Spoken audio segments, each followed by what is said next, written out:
Друзья, всем привет! Сегодня мы хотим подробнее рассказать о нашей платформе MicroMentor, а точнее поделиться успешными кейсами. Евгения, расскажите, пожалуйста, про самый такой яркий, успешный кейс. Один из моих любимых примеров, кейсов в области менторинга, когда к нам обратился детсад, который работал по системе Montessori, у них была задача развивать свой бизнес. И на тот момент у этого детсада был открыт второй филиал, хотели они открывать филиальную сеть по Казахстану, но у них не было опыта как раз-таки руководства этими филиалами. И мы подключили ментора, тогда еще заместителя председателя правления КМФ Гульшат Бустамовну, которая как раз-таки была ответственна за открытие филиалов КМФ. Мы увидели, насколько сильным инструментом может быть менторинг. Сегодня у этой компании, которая называется Smart Imperium, более 5 садиков. Они также открыли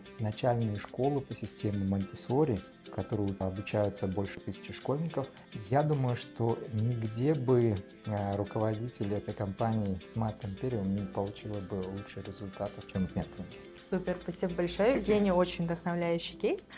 Я бы хотела тоже поделиться нашим кейсом. Он достаточно небольшой. Это недавнее сотрудничество нашего клиента Ади Шеркбай-Кызы. Она является предпринимателем, владеет сувенирной лавки. И наш ментор – это Айсулу Гайбалиева, HR-бизнес-партнер компании Compro Group. На нашей платформе как раз-таки наш менти нашел своего ментора, и образовалось такое очень интересное сотрудничество.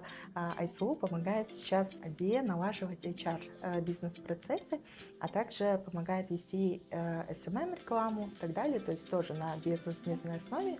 И все это с октября месяца, то есть они достигли достаточно больших результатов. В данный момент у них увеличилось число подписчиков с 700 до 2500, то есть для микробизнеса это достаточно большие цифры. И в данный момент сотрудничество успешно продолжается.